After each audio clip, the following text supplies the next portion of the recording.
Hello दोस्तों, welcome to the Technicals. AC theory की हमारी क्लास चल रही थी। आज की क्लास 8 है। आज का हमारा टॉपिक है कैपेसिटर के बारे में जानेंगे हम आज। तो क्लास स्टार्ट करने से पहले मैं रिक्वेस्ट करूंगा कि अगर आप हमारे चैनल पर पहली बार आए हैं तो चैनल को सब्सक्राइब करें और बेल आइकन को प्रेस कर लें, जिससे आने वाले वीडियो की नोटिफिकेशन आपको मिल सके। चलिए क्लास स्टार्ट करते हैं।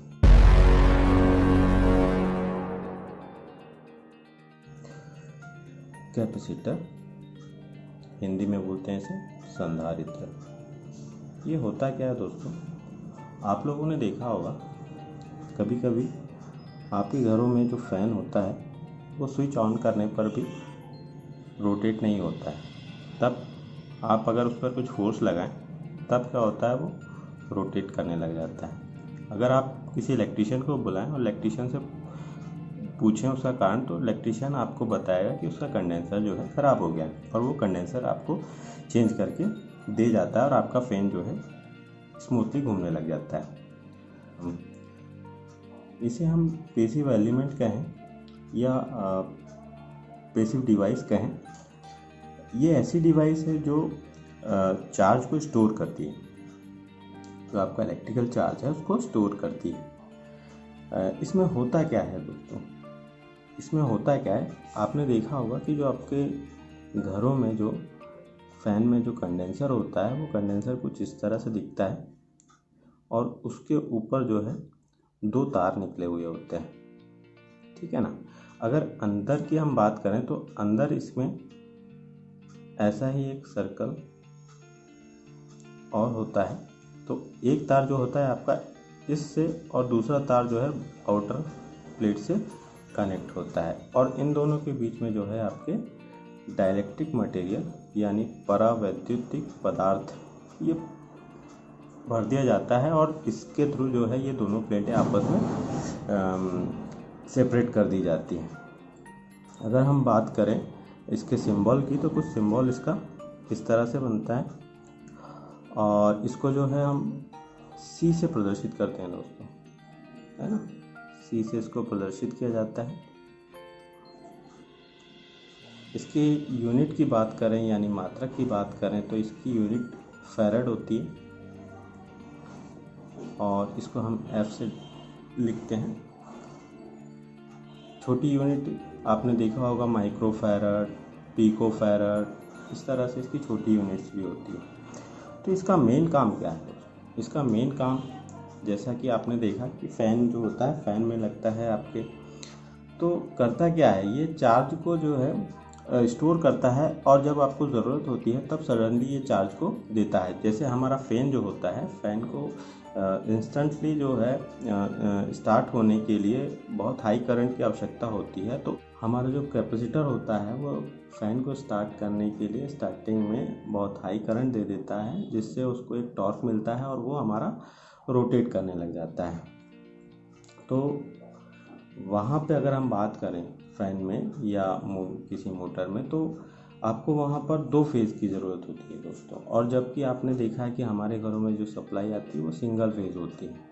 तो ये जो कैपेसिटर होता है, ये कैपेसिटर क्या करता है, हमारे जो फेज़ होता है उसमें फेज़ में डिफरेंस क्रिएट कर देता है, जिसके कारण जो हमारी फ़ैन की मोटर है या कूलर की मोटर है वो आराम से इजीली घूम लेती है।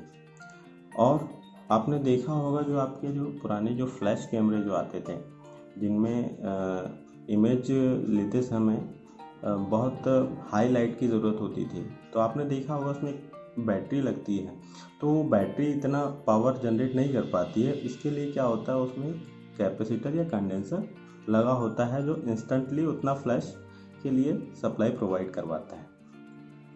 और क्या काम होता है इसका, तो ये आपका पावर फैक्टर जो होता है, ये जिसको बोलते हैं पावर फैक्टर इम्प्रूवमेंट के लिए यूज़ करते हैं। पावर फैक्टर के इम्प्रूवमेंट के लिए हम कैपेसिटर का यूज़ करते हैं। और यूजेस की बात करें तो कैपेसिटर जो होता है हमारा चार्ज और डिस्चार्ज होता है। तो ये चार्जिंग और डिस्चार्जिंग की सहायता से हम किसी भी सर्किट में टाइमिंग को सेट कर पाते हैं। एग्जांपल के लिए जो आपका एलईडी फ्लैश लाइट जो होता है, जो ब्लिंक करता है दोस्तों, वहाँ पर भी हमारा जो है कैपेसिटर लगाते हैं। इसके अलावा जो फिल्टर सर्किट्स होते हैं जो आपके एसी को डीसी में कन्वर्ट करके देते हैं, वहाँ भी जो है हम इस कैपेसिटर का यूज़ करते हैं। ऐसे बहुत सारे इक्विपमेंट्स हैं जो आपके इलेक्ट्रॉनिक्स और इलेक्ट्रिकल के हैं जहाँ पर आपको कैपेसिटर की ज़रूरत होती है। अब बात करें हम कैपेसिटेंस की। कैपेसिटेंस क्या होता है? चार्ज को स्टोर करने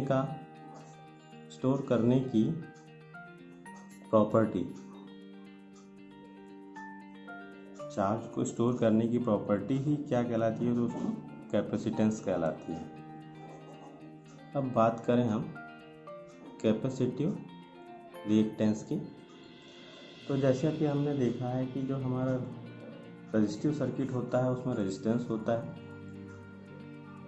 इंडक्टिव सर्किट होता है उसमें कैपेसिटिव रिएक्टेंस, इंडक्टिव रिएक्टेंस होता है, और जो आपका कैपेसिटिव सर्किट है इसमें कैपेसिटिव रिएक्टेंस होता है। यानी कुछ ना कुछ करंट का अपोज करता होता है, उसी को हम बोलते हैं कैपेसिटिव रिएक्टेंस। अगर इसके फॉर्मूले की बात करें तो हम इसको एक्सी से प्रदर्शित करते हैं और इसका फॉर्मूला होता है X C is equal to 1/2πfc। F यहाँ फ्रीक्वेंसी है, सी यहाँ पर कैपेसिटेंस है। इसके बाद बात करें हम प्योर कैपेसिटिव सर्किट की।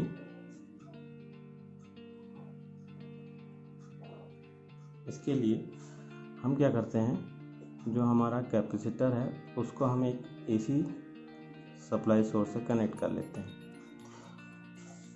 तो दोस्तों इसमें होता क्या है कि यहाँ पर जो हमारा वोल्टेज और करंट है, वोल्टेज और करंट का जो रिलेशन होता है, तो यहाँ पर करंट जो होती है हमारी 90 डिग्री लीड करती है वोल्टेज से। इंडक्टिव सर्किट में क्या देखा था हमने कि जो हमारी करंट थी वो 90 डिग्री लैग हो रही थी, यहाँ पर 90 डिग्री वोल्टेज से लीड कर रही है। तो इसका जो हम वेव डायग्राम बनाएंगे तो ये देखिए जी, जैसे हमारा ये वोल्टेज है तो हमारी करंट जो है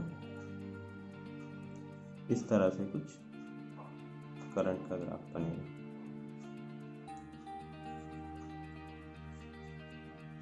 यानी जो हमारा वोल्टेज है, वोल्टेज जब ज़ीरो है तब हमारी करंट जो है अपनी पीक पर होती है।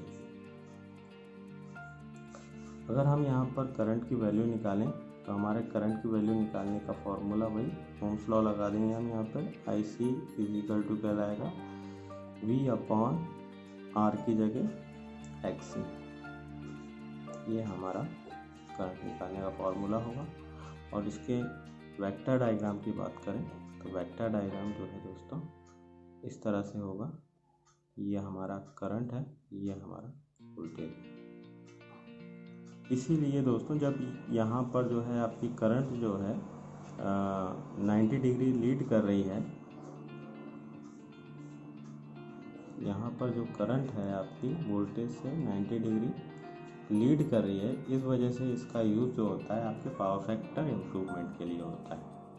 आई होप आप लोगों को समझ में आया होगा। ठीक है, आज के लिए इतना। Thank you.